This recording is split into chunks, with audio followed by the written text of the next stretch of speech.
Hi, fifth graders. Today we are going to take a look at one of two possible division strategies, and this is long division. This is the traditional method of dividing, and it is one that your families are probably very familiar with. So first, when we're talking about division, we have four main parts of a division problem.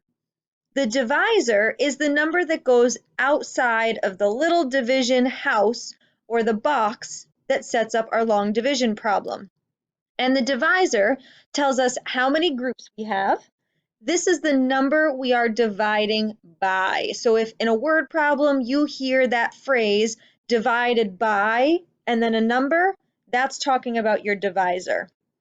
We also have something called the dividend, and the dividend tells how many things that you're splitting apart. This is the number that you're actually dividing, and this goes inside the division house that's set up like this. The quotient is the answer to a division problem, and you probably remember that goes right above your dividend. And finally, if you have anything left over, that's the remainder. So if your number can't be divided exactly by your divisor, you'll have a little bit left over, which is the remainder. Now with long division, a lot of people say, well, wait a second, how do I remember what to do? And there's four steps that you need to do when you're doing long division. We can kind of think of this like a person. So first we have to divide. And as you can see, I drew a square head, kind of like the Minecraft guy, and his eyes are little division symbols. That's because the first step is to divide.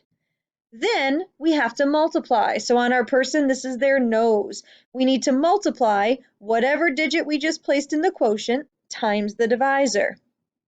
Then we subtract whatever that multiple is away from our dividend. On the person, this is the mouth. And finally, we have to bring down the next digit in the dividend. And we repeat this process until we've used all of the digits in our dividend. Let's take a look at some examples to see this in action. Okay, so let's take a look at some examples of long division using the traditional method. And a lot of times you'll see your division problem written as an equation with a line for your quotient. Remember, the amount you're splitting apart, which comes first in that equation, is your dividend. Your divisor is all about equal groups. It's either the number of groups you have or the amount in each group, depending on the word problem. And your answer, the missing part, is your quotient. So when we're setting this up using the traditional method, we have that little division house. The dividend always goes on the inside, so whatever amount you're splitting apart is on the inside. And your divisor, or your equal groups, is on the outside. And we need to use the steps divide, multiply, subtract, and bring down to solve. So let's take a look at that here. I'm going to go place value position by place value position. So the first thing I need to do is look at the 5 and ask myself, how many groups of 4 can I make out of 5 items? I can make one group of 4 out of 5 items. So that's my divide part. Then I multiply 1 times 4, which is 4. And I'm going to subtract that away. That tells me that I've used 4 of these 5 pieces in that one group that I made. When I subtract, I'm left with 1 piece left over. It wasn't exactly equal, which is okay because now I'm going to bring down the 6. I need to use that next digit, that next place value position as the next step in my problem. I'll repeat those steps again. First, I need to divide. So how many groups of 4 can I make out of 16 things? Well, in that case, it's 4. 4 times 4, the multiplication step, is 16. Now I'm going to subtract those away because I've used all 16 of my 16 pieces, which means I don't have anything left over. But I'm not done yet because I still have one more digit, so I need to bring this 4 down. Now again, I need to divide. How many groups of 4 can I make out of 4? That's 1. 1 times 4 is 4. Subtract that away. I'm left with 0.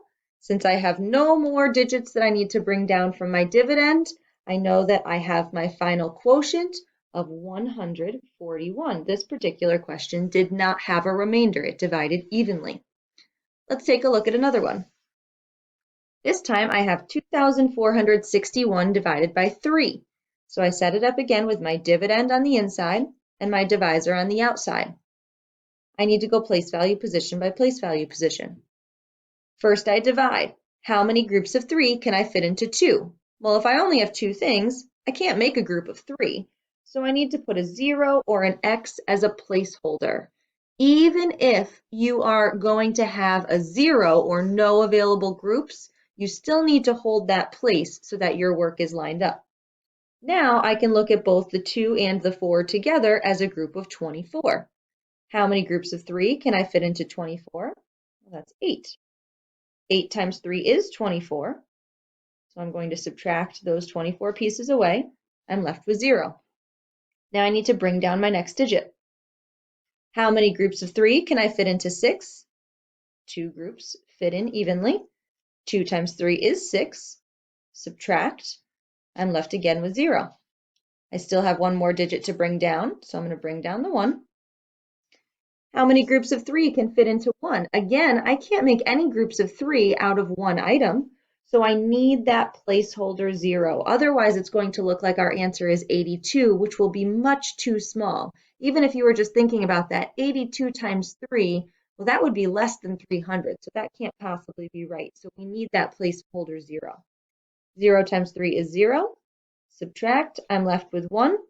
Since I don't have any more digits to bring down, right now we're going to write that 1 as a remainder. So my final answer is 820, remainder 1. Let's take a look at 2 more examples quickly. This time I want to divide 3,256 by 8. I wrote my dividend inside and my divisor outside. I can't fit any groups of 8 into 3, so I'm putting that placeholder X or 0 above the thousands place. But with 32 items, I can make 4 groups of 8. 4 times 8 is 32. Subtract 32 minus 32 gives me 0. Bring down the 5.